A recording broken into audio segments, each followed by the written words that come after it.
예, 우리 좌우 앞뒤로 인사하겠습니다. 잘 오셨습니다. 은혜 받으십시오.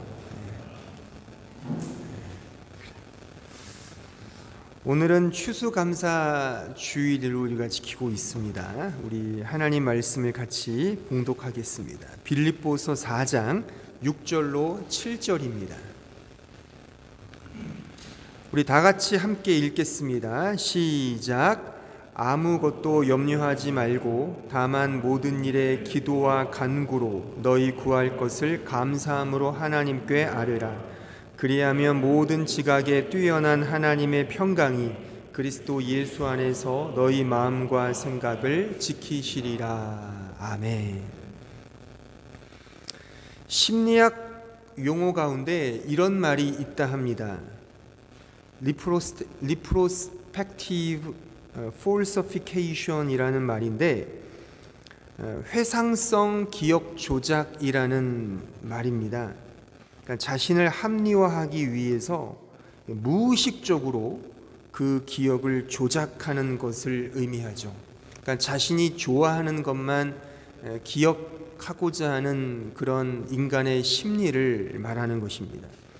이것을 우리는 보통 극단적 자기 최면 혹은 맹목적 자기애의 발현이라고 부연할 수가 있을 것입니다. 그 인본주의 심리학자들이나 종교학자들은 대부분의 종교인들이 이런 그 회상성 기억 조작에 빠져 있다고 이렇게 평가를 합니다. 그러니까 인격적 신은 존재하지 않는데 인간이 이렇게 믿고 싶은 대로 계속 하다 보니까 기억을 조작한다는 것이죠. 그 옥스포드 대학의 그 명예 교수로 있고 또한 진화 생물학자로 여러 책을 쓴 그 리처드 도킨스 교수가 있습니다. 이 도킨스 교수가 쓴 책 중에 The God Delusion이라는 책이 있습니다. 이 딜루전이라는 뜻이 망상이란 뜻이잖아요. 그러니까 망상이 만들어낸 신이란 뜻입니다. 그 책 제목이요. 그 책 제목에 그 책 가운데 이런 글귀가 있습니다. 누군가가 망상에 시달리면 정신 이상자이다. 그런데 다수가 무리지어 망상에 시달리면 그것이 종교가 된다. 그러니까 결국 이 사람의 말에 의하면 종교는 망상이라는 거죠. 그러니까 회상성 기억 조작을 통하여 인간이 만들어낸 종교라는 겁니다. 이 기독교도 마찬가지라는 거죠. 그러니까 우리 기독교인들이 듣기에는 매우 기분 나쁜 이야기지만 사실 이 사람이 말하는 논리나 그런 진화론적 체계는 사실 종교학적으로 우리가 귀담아 들어야 할 부분이 있습니다. 특별히 오늘 설교가 이런 의미에서 중요하다 싶습니다. 오늘은 추수감사 주일입니다. 한 해를 돌아보며 특별히 감사한 마음을 가지고 예배를 드리는 우리 기독교 절기 가운데 하나입니다. 여러분들은 진정 감사하십니까? 그러면 왜 감사하십니까? 이 도킨슨 교수가 지적했듯이 망상에 따라 그냥 습관적으로 우리의 깨어있는 지성이나 의지가 아닌 그냥 맹목적으로 그냥 기억을 조작하여 감사합니다, 감사합니다, 믿습니다, 믿습니다 이렇게 그냥 맹목적으로 그냥 이렇게 말만 하는 그런 종교에 혹 쌓여 있지는 않습니까? 주문을 외우듯이 말이죠. 왜 감사하시냐는 겁니다. 그 이유는 무엇이냐는 것이죠. 물론 이 인본주의 심리학자들이나 종교학자들이 크게 간과한 부분이 있습니다. 그들은 믿음을 모릅니다. 우리 신자가 기뻐하고 감사하는 이유가 무엇입니까? 바로 예수 그리스도 안에 있는 그 믿음 때문에 감사하는 거잖아요. 그러니까 믿음이 없이 기뻐하고 믿음이 없이 감사하는 것은 말하자면 망상에 불과하다는 겁니다. 자기 합리화에 그치는 거죠. 그러니까 자기 사랑의 종교로 그치는 게 이 시대의 종교 혹은 기독교일 수 있다는 것입니다. 그런 의미에서 여러분들은 왜 기뻐하십니까? 왜 감사하십니까? 성경이 말하는 진정한 기쁨과 감사에 정초되어 있습니까? 아니면 여러분들 자신을 근거로 하여 기쁨과 감사가 나오십니까? 오늘 설교는 이 부분에 대한 답을 추적하고 우리 자신을 성찰해 보는 그런 맥락에서 제가 준비를 했습니다. 오늘 설교를 통해 나는 오늘 들은 이 말씀에 근거하여 감사하고 있는지, 기뻐하고 있는지를 좀 스스로에게 물으시면서 자기를 돌아보시는 그런 감사절기가 되었으면 좋겠습니다. 오늘 본문의 핵심 키워드는 세 단어에 모아져 있습니다. 즉 염려, 기도, 평강입니다. 이 세 단어가 어떤 의미에서 오늘 본문 6절과 7절 또는 이 빌립보서 4장의 핵심되는 단어라고 볼 수가 있습니다. 또한 어떤 의미에서 이 세 단어는 우리 신자에게 가장 많이 반복되는, 그러니까 신앙생활에서 매우 많이 반복되는 신앙생활의 사이클링이라고도 볼 수가 있습니다. 그러니까 우리가 그렇잖아요. 염려했다가 기도하고 또 평강을 얻고 또 염려하고 기도하고 평강 얻고 기쁨 얻는 이런 상황이 계속 사이클링으로 이렇게 주기적으로 반복되지 않습니까? 그런 의미에서 이 세 단어는 우리 신앙생활에 있어서 매우 중요하고 우리 생활 속에 매우 깊숙이 들어와 있는 개념이라고 볼 수가 있습니다. 이 각각의 의미들을 좀 생각하면서 오늘 제가 테마로 정한 이 감사함으로 기도한다는 의미가 무엇인지를 좀 생각해 보겠습니다. 오늘 본문 6절은 이렇게 시작하죠. 아무것도 염려하지 말고로 시작합니다. 이 염려가 먼저 나옵니다. 그러니까 이 말씀에서 우리가 가장 먼저 생각할 수 있는 것은 일단 이 세상과 우리의 인생살이에서 염려라고 하는 것은 결코 뺄 수 없는 필수 불가결의 실체라고 하는 사실입니다. 이렇게 말할 수 있죠. 이 세상은 말 그대로 염려투성이다라고 말이죠. 염려 없는 사람이 있을까요? 염려 없는 사람이 있을까요? 만약 죽으면 염려가 사라질까요? 죽어 보질 않아서 잘 모르겠지만 그 요한계시록 21장에 보면 그 새하늘과 새 땅이 임하면 그 모든 눈물과 고통과 근심이 사라진다는 말씀이 있습니다. 그런 의미로 보자면 예수 안에 영생을 얻어 저 나라에 가면 더 이상의 근심과 염려가 없다고 말할 수 있겠죠. 참고하십시오. 더 이상 제가 시간 관계상 말씀드릴 수는 없고 어쨌든 성경은 이 세상에서의 염려와 고난을 인정합니다. 그러니까 예수 믿으면 염려와 고난이 없어지거나 사라지지 않습니다. 오히려 더 많아집니다. 왜냐하면 주께서 그의 사랑하시는 자에게 더 많은 고난과 염려와 근심과 걱정거리 등을 징계라는 이름으로 주시기 때문입니다. 이게 어디에 이런 말씀이 있죠? 히브리서 12장 6절에 가보시죠. 주께서 그 사랑하시는 자를 징계하시고 그가 받아들이시는 아들마다 채찍질하심이라 하였으니 너희가 참음은 징계를 받기 위함이라. 하나님이 아들과 같이 너희를 대우하시나니 어찌 아버지가 징계하지 않는 아들이 있으리요. 징계는 다 받는 것이거늘 너희에게 없으면 사생자요 친아들이 아니니라. 또 우리 육신의 아버지가 우리를 징계하여도 공경하였거든 하물며 모든 영의 아버지께 더욱 복종하며 살려 하지 않겠느냐. 그들은 잠시 자기의 뜻대로 우리를 징계하였거니와 오직 하나님은 우리의 유익을 위하여, 그 밑줄을 쳐보십시오.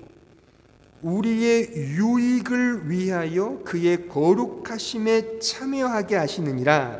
무릇 징계가 당시에는 즐거워 보이지 않고 슬퍼 보이나 후에 그로 말미암아 연단받은 자들은 의와 평강의 열매를 맺느니라. 지금 읽은 이 말씀 속에 징계라는 단어가 한 번, 둘, 셋, 넷, 다섯, 여섯 번, 일곱 번 등장합니다. 이 징계라는 단어가 사실 왜 이렇게 번역했는지는 제가 모르겠지만 원래 헬라어 단어가 이게 파이데이아입니다. 이 파이데이아. 파이디온이라는 선교단체 아십니까? 그 어린이 선교단체 파이디온? 뭐 모르면 뭐 줄 수 없고요. 이 파이데이아에서 나온 명사형입니다. 여성 명사형인데 이 파이데이아라는 뜻이 트레이닝이라는 뜻입니다. 그러니까 훈련시키다, 훈육하다라는 뜻입니다. 그러니까 이 훈육과 징계의 목적은 분명하죠. 우리의 유익을 위하여 우리를 거룩하심에 참여하시기 위해서, 다시 말하면 믿음의 자녀로 만드시기 위해서 이런 징계, 훈육, 트레이닝을 우리에게 허락하신다는 거죠. 그러니까 염려와 근심과 걱정거리들을 우리에게 주시는 목적이 우리를 그 안에서 자라가게 하시기 위해서, 그러니까 우리의 믿음을 위해서 염려와 걱정거리들을 동원하신다는 말입니다. 그럼 고난과 염려가 믿음을 위해서 동원된다는 사실을 어떻게 알 수 있죠? 신자가 고난을 당하거나 염려가 있으면 오늘 읽은 본문 말씀처럼 순서로 말하면 기도로 나아가지 않습니까? 그러니까 기도를 통해 알 수 있죠. 그렇죠? 그러니까 기도가 뭔데요? 기도는 하나님을 의지한다는 표지 않습니까? 내 힘으로 할 수 없습니다. 하나님 도와주십시오. 이게 기도라 말이죠. 그러니까 이러한 고난과 근심과 역경과 어려움은 신자로 하여금 기도의 자리로 나아가게 하지 않습니까?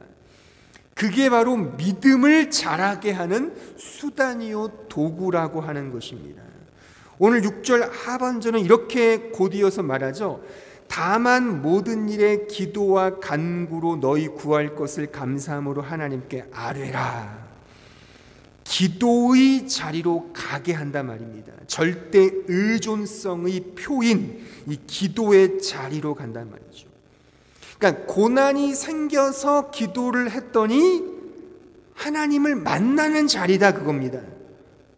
고난이 찾아왔는데 기도를 통해 더 하나님과 가까워졌더라 그 의미인 것이죠. 반대로 고난과 염려가 없어요. 기도를 안 하죠. 그러니까 하나님과 멀어진다 이겁니다. 이해하시겠습니까? 제가 이 독일에서 그 목회하면서 특히 청년들을 통해 이런 고백을 많이 들었습니다. 혼자 와서 외롭지 않습니까? 되게 힘들잖아요. 혼자 한국에 있을 때는 뭐 엄마 아빠 다 있고 다 해주시는데 혼자 얼마나 자기 스스로가 뭐 말도 안 통하니까 얼마나 힘들겠습니까? 그러니까 어떻게 돼요? 기도하게 되죠. 그러니까 기도하게 되니까 점점점 하나님과 가까워지더라는 겁니다. 이런 의미라는 거예요. 그러니까 염려와 고난이 기도의 자리로 가게 하고 그 의존성을 통하여 더 그의 믿음이 자라더라 이겁니다. 물론 이것은 다 케바케죠. 어떤 청년들은 뭐 외롭고 어렵고 하니까 더 세상적으로 가는 경우도 다반사지만 뭐 개 중에는 또 있다는 겁니다. 그러니까 외롭고 힘들수록 염려와 고난이 있을수록 더 기도의 자리로 가게 되고 그 자리 자체가 은혜의 자리라는 거죠. 하나님을 향한 자리, 또한 자기를 부인하는 자리. 내 힘으로 할 수가 없으니까요. 왜요? 고난과 염려가 내 힘으로 해결할 수 있으면 기도하겠습니까? 그러니까 하나님께서 우리의 힘을 빼고 능력을 주시지 않고 오히려 고난과 염려거리를 채우셔서 그 기도의 자리, 절대 의존의 자리로 나아가게 된단 말이죠. 세상의 힘과 능력을 의지하지 않고 하나님만을 의지하게 하는 그 자리, 육적인 우상을 거부하고 자신의 힘을 제어하는 그 자리, 기도의 자리, 하나님을 향한 의존의 자리, 그 자리에서 하나님께 더 가까이 가게 하는 그 훈련 코스로서 이런 염려와 고난과 역경과 어려움을 우리에게 일부러라는 표현이 좀 어떨지 모르지만 우리에게 주신단 말입니다. 더 하나님께 나아가게 하기 위해서라 말이죠. 이런 내용이 성경의 모든 이야기입니다, 여러분들. 성경의 모든 이 갖가지 모든 이야기들은 다 지금 제가 설명한 이 진리를 표현하기 위한 하나의 이야기일 뿐입니다. 예를 들어 여호수아 6장에 보면 그 여리고 성이 무너지는 장면이 나옵니다. 아마 주일학교에서 배우셨을 겁니다. 여리고 성이 어떻게 무너졌죠? 인간의 노력과 능력으로 그 여리고 성을 무너뜨렸습니까? 이스라엘 백성이요? 아니요. 그 이야기는 전적인 하나님의 능력으로 그렇게 됐다는 것을 보여주는 겁니다. 이스라엘 백성이 한 게 뭡니까? 여리고 성을 무너뜨리기 위해 한 거라고는 그 여리고 성을 돌라 하십니다. 그 여리고 돌았을 뿐이에요. 돌았더니 여리고 성이 무너진 겁니다. 아니, 이런 기가 막힌 병법이 어디 있습니까? 여리고 성을 돌았더니 그 성이 무너졌다. 그 이야기는 하나님이 그렇게 하셨다는 사실을 말해주고 있단 말입니다. 오직 은혜, 오직 믿음만을 우리에게 드러내는 이야기인 것입니다. 사사기 7장에 보시면 기드온과 300명의 용사들이 등장합니다. 그들이 미디안 족속을 무찌르는 장면이 등장합니다. 이스라엘 백성들이 어떻게 그 강력한 미디안 족속을 무찌를 수 있었습니까? 최첨단 무기로 무장하고 손자병법을 능가하는 병법을 통해 그들을 무찔렀을까요? 아니요. 그들이 가졌던 무기일 수도 없죠. 무기가 뭐였는지 아십니까? 그냥 나팔, 빈 항아리, 횃불, 그것만을 준비시켰어요. 그리고 한번 소리 한번 지르는 거. 그랬더니 미디안 족속들 다 죽은 거예요. 누가 하신 겁니까? 하나님이 하셨다는 겁니다. 하나님의 능력으로 말이죠. 물론 옛날 그 한국 전쟁 때 그 중공군이 막판에 북한 도와서 압록강 건너 밀고 내려올 때 피리를 불었대요. 피리를. 근데 피리만 불었겠습니까? 워낙에 숫자가 많고 무기는 부족하니까 피리를 입에 물린 거예요. 그래서 그냥 으아 하면 내려오라고. 하나의 병법이긴 하지만 지금 이 기드온과 이 300명의 용사들이 미디안 족속을 이긴 게 그 사실을 의미하냐? 그렇지 않잖아요. 하나님이 하셨다는 사실을 우리에게 보여준단 말입니다. 그러니까 절대 의존의 믿음으로만 승리했다는 사실을 그 이야기가 우리에게 알려주고 있다는 것입니다. 사무엘상 17장에 보면 다윗이 골리앗을 이긴 장면이 등장합니다. 다윗이 남다른 능력이 있어서 그 거인 골리앗을 이겼습니까? 그 이야기도 오직 하나님의 능력과 오직 믿음으로만 이겼다는 사실을 보여주는 이야기입니다. 사무엘상 17장 37절, 제가 이 부분을 인용해 놓았습니다. 또 다윗이 이르되 여호와께서 나를 사자의 발톱과 곰의 발톱에서 건져내셨은즉 나를 이 블레셋 사람의 손에서도 건져내시리이다. 사울이 다윗에게 이르되 가라, 여호와께서 너와 함께 계시기를 원하노라. 그러니까 다윗이 골리앗을 이겼던 이 이유가 어떤 그 해석은 이래요. 사자와 곰을 이겼던 그런 경험을 살려서 골리앗을 이겼을 것이다. 이게 맞는 말입니까? 이게 행간의 의미를 따져 물으시고 문맥을 보셔야지 그냥 문자 하나, 단어 하나를 캡처해서 그냥 해석하면 됩니까? 이런 의미가 아니죠. 이 행간의 의미가 어떤 겁니까? 하나님이 사자로부터, 곰으로부터 나를 보호해 주셨듯이 저 왼수 골리앗으로부터 보호해 주실 줄로 믿는다지 않습니까? 그러니까 하나님이 싸우셔서 이스라엘 백성들을 구원하신 거란 말이죠. 하나님이 하신 겁니다. 그러니까 단지 이 백성들, 이 사람들은 다 하나님을 믿었을 뿐이죠. 그 믿음을 갖게 하시기 위하여 골리앗을, 믿음을 드러내시기 위하여 미디안 족속을, 그 믿음을 드러내기 위하여 여리고 성을 그들 앞에, 이스라엘 백성 앞에 놓아 두셨다는 겁니다. 홍해를 가르기 위하여 홍해를 그 앞에 두신 겁니다. 왜요? 믿음으로 그 홍해를 건너게 하시기 위하여. 우리에게 있는 염려, 고난, 걱정, 근심, 이 모든 것은 우연이 된 것도 아니고 어떤 의미에서 우리의 잘못으로 된 것도 아닙니다. 물론 우리의 잘못과 우리의 실패를 이렇게 만회하자는 말이 아니라, 제가 지난주까지 역사관을 말했잖아요. 하나님의 역사의 흐름 속에 우연이라는 게 있다고 제가 말씀드렸습니까? 우연은 없어요. 그 어떠한 우연도 없습니다. 다 하나님의 매우 섬세한 계획과 그의 인도함 속에 되어진 결과인 것입니다. 그 안에 지금 우리에게 있는, 우리가 맞닥뜨린 염려와 근심이 있다면 그래서 하나님께서 우리에게 주신 거란 말이죠. 왜요? 이 믿음을 위해서. 오직 하나님의 은혜만을 찬양하고 그의 사랑만을 자랑하게 하기 위해서 이러한 염려와 근심과 걱정을 우리 앞에 두신 거란 말입니다. 그러니까 우리는 그런 염려를 통해 이제 기도의 자리로 가서 하나님을 더 만나게 된단 말입니다. 그러면서 우리에게 주어지는 것은 이제 평강과 기쁨을 누리게 된단 말이죠. 오늘 본문 7절이 그 사실을 말하고 있지 않습니까? 그리하면 모든 지각에 뛰어난 하나님의 평강이 그리스도 예수 안에서 너희 마음과 생각을 지키시리라. 근데 이 말씀 속에 우리가 많이 오해하는 게 뭐냐면, 이 평강이 깃든다는 말이 염려가 없어지거나 사라진다는 의미가 아니라는 겁니다. 근데 우리는 자꾸만 평강이 오고 기쁨이 오면 종전에 있던 염려와 근심은 사라진다고 생각을 해요.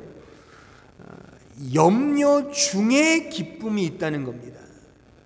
걱정과 고난 중에 기쁨과 평강이 찾아온단 말입니다. 그 상황과 환경이 바뀌어서 기쁨과 감사가 나오는 것이 아니라 그런 가운데 여전히 환난과 연단이 있지만 그 안에 기쁨과 감사와 평강이 있단 말이죠. 그러니까 걱정거리가 한가득인데 기도했더니 사라졌다, 그래서 감사한다가 아니라, 왼수 같은 빚쟁이들이 날마다 독촉하는데 기도했더니 다 사라지더라, 그래서 감사하는 것이 아니단 말입니다. 공부를 못하는 자녀 때문에 늘 곤물이 썩었는데 기도했더니 하나님께서 지식의 영을 불어넣어주는지 에이 뿔딱지를 맞은 거예요. 그래서 기뻐했다가 아니라 말이죠. 재정적으로 허덕이고 힘든데 기도했더니 로또에 당첨돼서 단방에 기쁨으로 바뀌었다, 이게 아니란 말입니다. 몸이 늘 약골이고 아픈데 여러 가지 지병이 있는데 기도했더니 성령 충만해서 그 모든 병의 고침을 받아 기쁨과 감사가 나왔다가 아니다 말입니다. 그 평강과 그 기쁨은 여전히 환난과 연단과 고난과 걱정과 근심 속에 있지만, 그런 환경이 아닌 그걸 뛰어넘는 하나님의 평강과 기쁨이 그 신자의 마음을 잠식하더라, 그겁니다. 야고보서 1장 2절에 가보시죠. 내 형제들아, 너희가 여러 가지 시험을 당하거든 온전히 기쁘게 여기라. 여기에 시험을 당하거든과 기쁘게 여기라는 이게 동사형이거든요. 헬라어 성경을 보면. 근데 이 동사가 같은 시제입니다. 동일한 시제입니다. 3절 보십시오. 이는 너희 믿음의 시련이 인내를 만들어내는 줄 너희가 알미라. 인내를 온전히 이루라. 이는 너희로 온전하고 구비하여 조금도 부족함이 없게 하려 함이라. 그러니까 이 시험을 통하여 인내를 만들어낸다는 겁니다. 그렇기 때문에 이건 죽을 때까지 가는 우리의 인생이라고 하는 것이죠. 그러니까 신앙생활을 통해 염려와 근심이 사라지고 새로운 기쁨과 감사가 있다는 것은, 이것은 우리 이 성경이 말하는 평강과 기쁨을 오해하는 것입니다. 더 분명한 말씀을 읽어드릴게요. 마태복음 5장 10절입니다. 의를 위하여 박해를 받은 자는 복이 있나니 천국이 그들의 것입니다. 나로 말미암아 너희를 욕하고 박해하고 거짓으로 너희를 거슬러 모든 악한 말을 할 때에는 너희에게 복이 있나니 기뻐하고 즐거워하라. 하늘에서 너희의 상이 큼이라. 너희 전에 있던 선지자들도 이같이 박해하였느니라. 그러니까 박해받는 것, 고난받는 것, 염려가 많은 것, 고통스러운 것이 복이라고 합니다. 지금 진술한 이 말씀 속에 다 살았어요. 성경의 신자들은요. 또 지금의 우리 신자의 삶도 마찬가지입니다. 이 말씀을, 지금 빌립보서 말씀을 기록하고 있는 사도 바울은 어떤 상황에서 이 빌립보서를 쓰고 있다고 합니까? 잘 아시잖아요. 이 빌립보서는 옥중서신입니다. 옥에서 이 글을 쓰고 있는 겁니다. 갇혀있는 상태입니다. 그런데 이 빌립보서의 가장 많은 단어, 주 안에서 항상 기뻐하라. 그러니까 자기 앞가름도 못하면서 남 걱정하고 있는 매우 우스운 상황이 지금 연출되고 있는 거죠. 그렇죠? 심지어 사도 바울에게는 그 고린도후서 12장에 의하면 12장 6절 7절을 보시면 육체의 가시가 있다고 말하고 있습니다. 그 육체의 가시가 뭔지는 학자들 간의 의견이 분분한데, 육체적 연약함이기도 하고 병이기도 하고 정신적 무슨 우울증, 공황장애 그런 거라고도 하기도 해요. 육체의 가시가 사도 바울에 의하면 사탄의 사자래요. 그러니까 사탄이 자기에게 있다는 겁니다. 그러면 아니 하나님이 빼줄만 하잖아요. 그 가시를요. 이 육체의 가시라고 하는 이 단어는 사실 말뚝이란 단어입니다. 말뚝, 장대. 그러니까 말뚝이 자기 육체를 꿰뚫고 있는 형국입니다. 하나님 빼줄만 하잖아요. 근데 주신 하나님의 답은 뭐예요? 내 은혜가 내게 족하다. 충분해. 넌 말뚝을 가지고 평생 사는 게 충분해 라는 뜻입니다. 이렇게 살았어요. 이런 상황 속에서도 사도 바울은 뭐라 말한 겁니까? 주 안에서 기뻐하십시오. 만약 사도 바울이 이 자리에 설교한다면 여러분들 어떤 식으로 받아들이시겠습니까? 막 몸은 아파서 막 빌빌거리고 막 걱정 근심 많고 막 구속되는 판인데 여러분들 기뻐하세요 그러면 아마 제가 그 자리에 앉아 있다면 웃기고 있는, 너나 잘해, 네 앞가림이나 잘해, 너 주제에 무슨 기뻐하라는 말이 통해?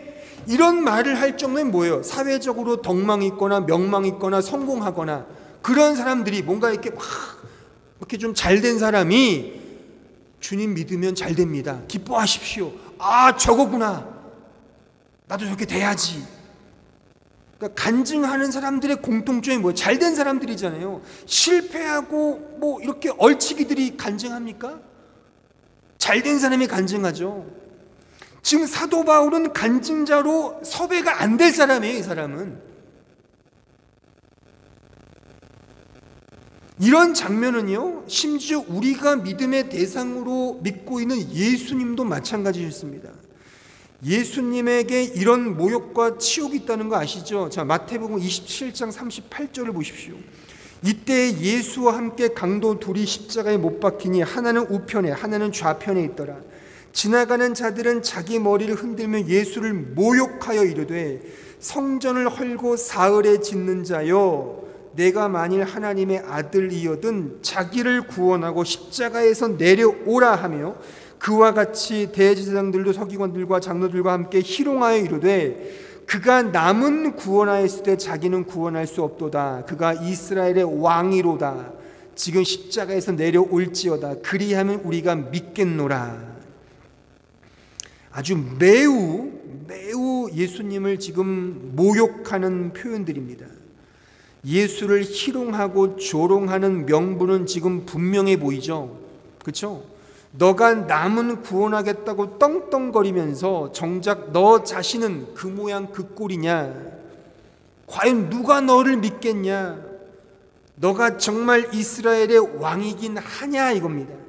십자가에 내려와봐. 내려오면 믿을게. 매우 모욕스러운 표현이죠.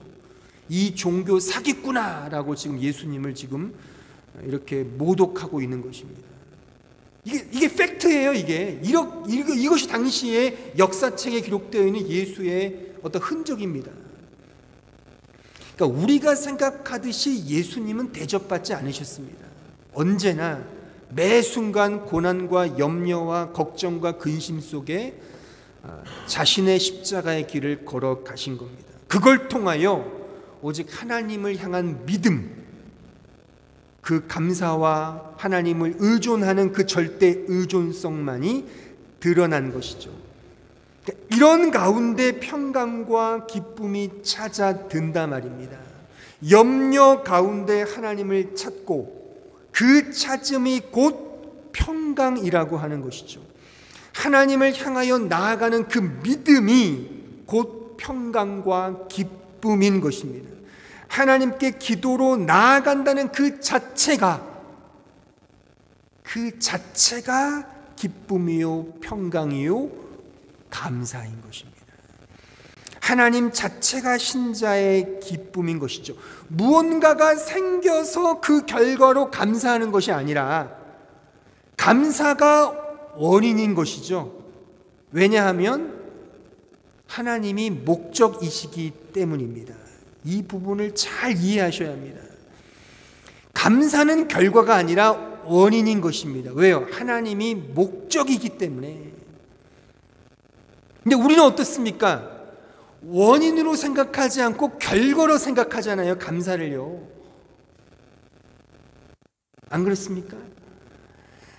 잘 생각해 보시면 여러분들 감사헌금을 언제 드립니까? 하나님께 감사헌금을 언제 드리냐고요? 그거를 보면 알 수 있잖아요.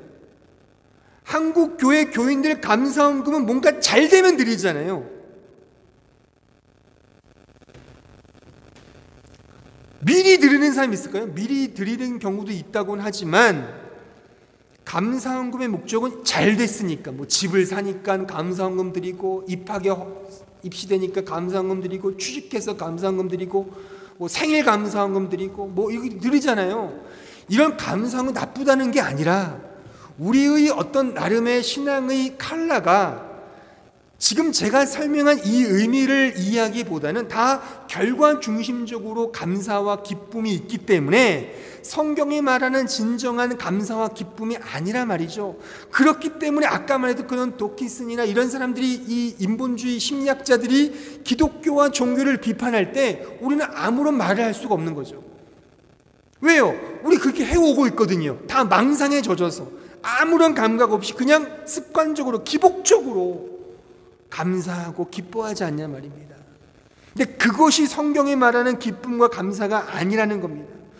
하나님이 목적이기 때문에 우리는 먼저 감사한다. 그러니까 감사함으로 기도하라 그러잖아요. 표현이 재밌잖아요. 감사함으로 기도하라. 감사는 결과예요, 우리 입장에서. 근데 그게 아니라 감사함을 가지고 기도하라는 겁니다. 감사가 원인이며 목적이며 이유가 되는 겁니다. 하나님이 내 기쁨이라는 겁니다. 왜요? 그분이 기쁜 게 내 기쁨이라는 거죠. 우리는 어떻죠? 내 기쁨이 하나님이 기쁨이 돼야 되는 거죠. 중심이 나예요, 나. 내가 기쁜 것은 하나님도 기쁨이고, 그러니까 하나님의 기쁨이 내 기쁨이 아니죠. 왜요? 하나님의 기쁨은 나에게는 십자가란 말이죠. 예를 들면 하나님의 기쁨 우리가 서로 사랑하는 거라 한다면 사랑합니까? 사랑하지 않잖아요. 사랑할 사람만 사랑하잖아요. 이게 하나님의 기쁨을 내 기쁨으로 삼는 게 아니죠. 그러니까 내가 싫으면 하나님도 싫어야 돼요. 그 싫은 이유를 성경을 통해 찾잖아요. 그런 설교를 듣죠. 그런 가르침을 따라가는 거죠. 정작 하나님의 기쁨을 내 기쁨으로 삼으려고 하지 않죠. 싫으니까.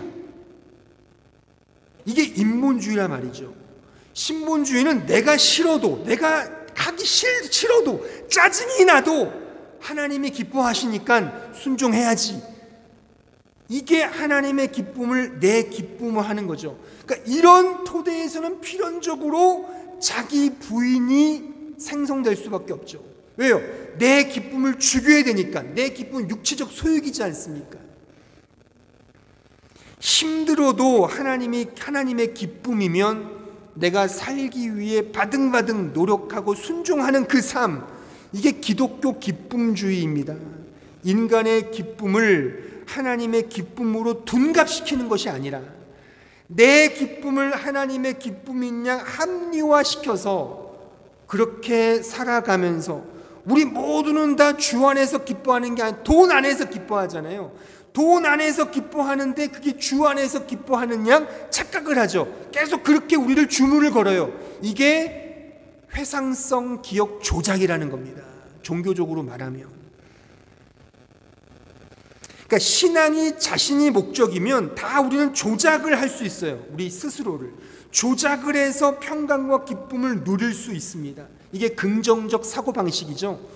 그러니까 기독교 안에 긍정적 사고방식이 팽배해 있습니다. 현재 하나님이 기뻐하시지 않는 것을 기뻐하시는 것처럼 조작을 하는 거죠. 중용적 평정심과 인격적 수양을 통해 호연지기식 평온함이 하나님이 주신 기쁨인 양, 감사인 양, 평강인 양 우리 스스로를 속이고 있다는 것입니다. 우리 자신은 다 죽음의 길로 걸어가고 있는데 이것은 평강이야, 평강이야, 평강이야. 옛날 구약시대의 거짓 선지자들처럼 말이죠. 이렇게 할 수 있다는 겁니다. 우리 스스로는 다 우리 자신을 목적하면서 충분히 서로 사랑하고 서로 평강을 외치며 살아갈 수 있는 능력이 우리에게 있단 말이죠.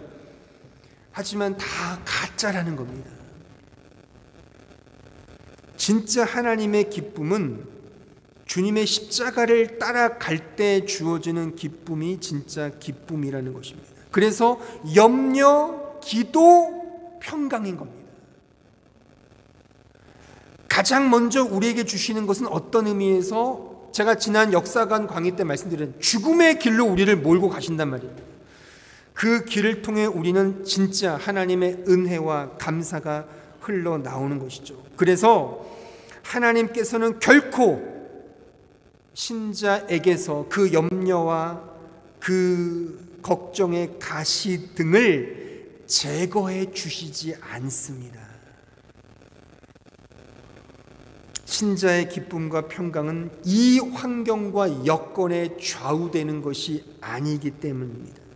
하나님이 목적이고 내용이며 근거이고 가치이기 때문에 그러합니다. 그러니까 이 사실을 여실히 보여주는 문구가 제가 오늘 설교 제목으로 정한 감사함으로 하나님께 아뢰라 혹은 감사함으로 기도하라 라는 이 제목에 잘 나타나 있는 거죠. 기도는 의존입니다. 근데 감사함으로 기도하라는 진술은 의존하는 이유와 목적이 그 기도의 결과에 상응하지 않는 사실을 의미하죠. 그러니까 일반적으로 감사는 계속 반복되지만 일반적인 감사는 결과에 따라 감사하잖아요. 그런데 지금 감사함으로 기도하라는 것은 원인과 목적으로서 지금 쓰고 있다는 말이죠. 감사함으로 기도하라. 감사의 조건과 결과가 있기 때문에 감사하는 기도가 아니라 감사함으로 기도하라. 왜? 그 감사의 대상이신 하나님이 우리 신앙의 목적이며 근거이며 그 자체가 우리가 나아가야 될 방향이기 때문이라는 것입니다.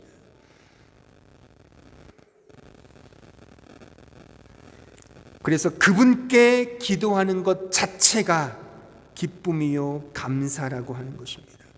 감사함으로 기도한다는 것은 하나님의 주권적 뜻에 순종하며 믿음으로 기도한다는 것을 의미합니다.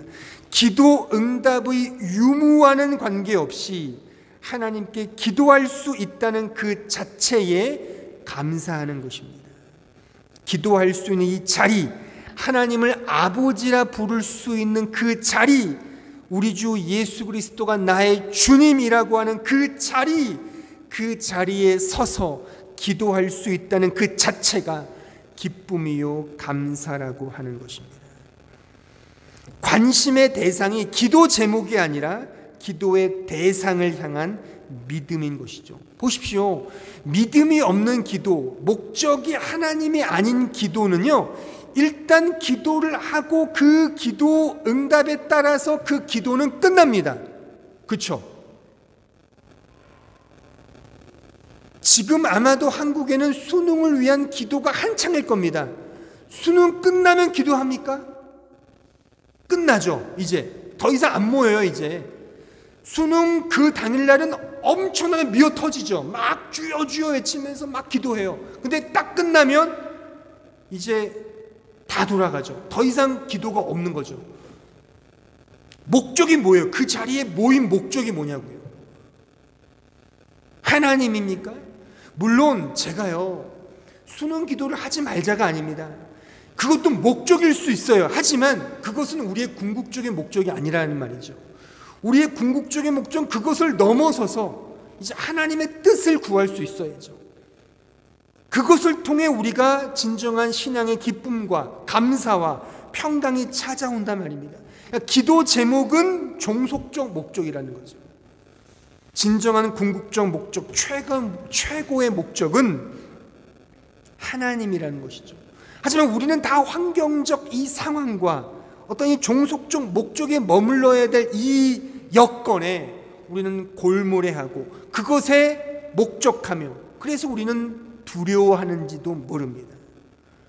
자, 결론적으로 빌립보서 1장 27절에 가보시죠. 오직 너희는 그리스도의 복음에 합당하게 생활하라.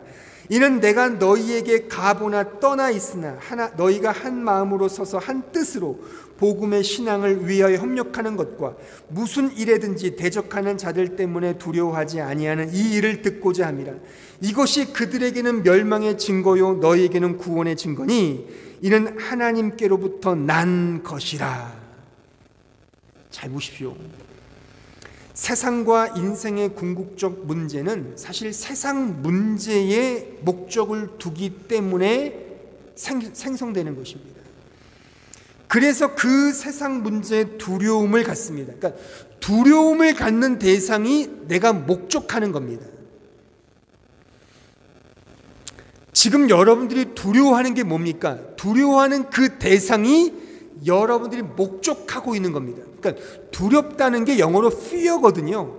fear라는 단어는 두렵다는 의미도 되지만 경외하다, 존경하다, 뭐 그 앞에 서면 설레이다, 그런 의미로 해석도 가능해요. 그러니까 그런 대상이 뭐냐는 겁니다. 그 대상이 곧 여러분들의 인생의 목적인 것입니다. 진짜 마음 있는 사람 앞에 서면 막 두근두근거리고 떨리고 얼굴 빨개지고 그러잖아요. 그게 그 사람의 사랑의 대상, 사랑의 목적인 거죠. 아무렇지도 않게 그냥 만나고 아무렇지도 않으면 그건 목적이 아닌 거죠. 그렇잖아요? 그러니까 우리가 두려워하고 떨고 막 조바심 나고 그 대상이 우리가 삶의 목적으로 두는 거라는 거죠. 그 목적에 하나님이 있습니까?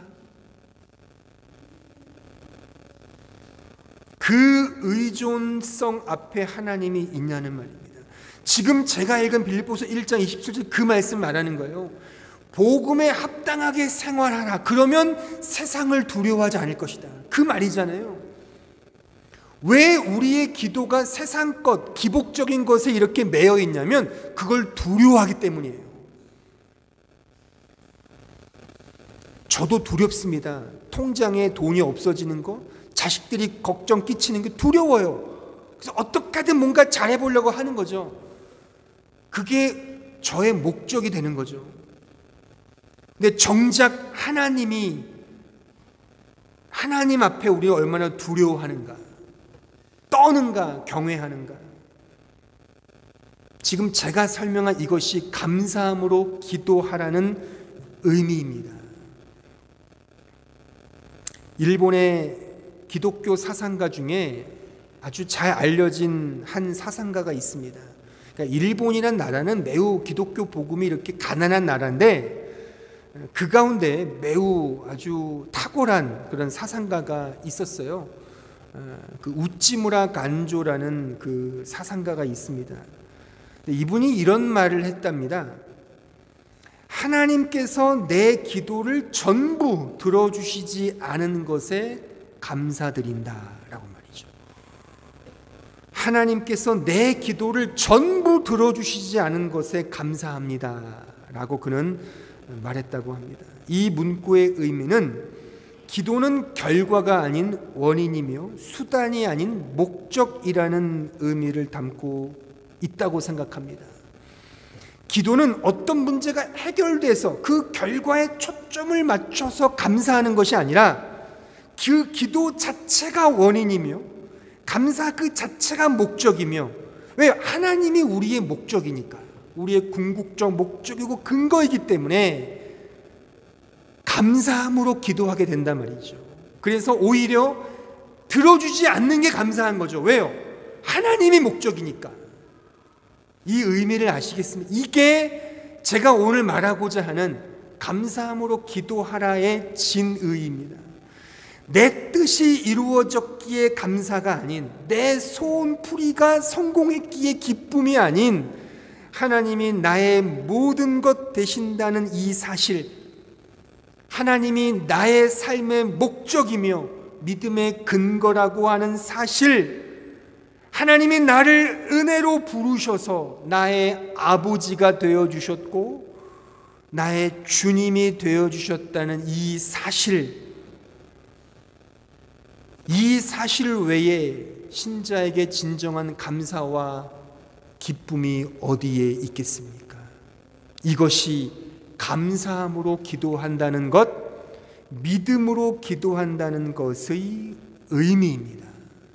이러한 믿음의 은총과 감사가 우리의 신앙생활에 더 풍성히 넘치길 진심으로 기도합니다. 다 함께 기도하겠습니다. 오늘 말씀을 생각하시면서 우리의 기쁨과 감사는 어디에 근거하고 있는지, 우리의 목적 하나님이 맞습니까? 두려워하는 대상에 하나님이 놓여 계십니까? 여러분들은 무엇을 두려워하십니까? 인생이 두렵죠. 어떻게 먹고 살지가 두려우시죠? 미래가 두려우시죠? 그게 우리의 목적인 겁니다. 물론 그런 목적을 다 내버려 둘 수는 없습니다. 그 목적을 위해 기도해야 합니다만 그것이 우리의 궁극적 목적이 되어서는 안 된다는 말을 제가 지금 하고 있는 겁니다. 그렇게 되면 진정한 기쁨과 감사가 우리에게 있을 수가 없다니까요. 염려가 사라지면 또 다른 염려가 옵니다, 여러분들. 옵니다. 그러니까 그 세상의 걱정과 근심은 우리에게 이 세상에서 계속 있다는 사실을 기억하시고 그 모든 염려를 뛰어넘는 하나님을 바라보십시오. 하나님을 목적하십시오. 하나님을 두려워하십시오. 하나님을 경외하십시오. 하나님을 사랑하십시오. 하나님을 의지하십시오. 이것이 감사함으로 드리는 기도이며 믿음의 기도인 것입니다. 이러한 감사와 기쁨과 평강이 우리의 삶 속에 더욱 가득 차도록 이 시간에 하나님께 믿음으로 기도로 나아가겠습니다. 기도하겠습니다. 은혜로우시고 자비하신 주님, 이 시간의 말씀을 통하여 우리의 기쁨과 감사는 어디에 놓여져 있습니까? 오 주님, 우리의 목적과 우리의 삶의 이유는 하나님이십니다. 날마다 하나님을 의지하며 하나님을 바라보며 나아가는 우리 모두가 되기를 소원합니다. 세상이 우리를 흔들 수 없습니다. 왜냐하면 하나님이 우리와 함께 계시며 우리의 왕이시며 주인 되시기 때문에 이 사실을 마음에 새기며 날마다 믿음의 길을 걸어가는 우리 믿음의 종들 다 될 수 있도록 축복해 주시고 역사하여 주시옵소서.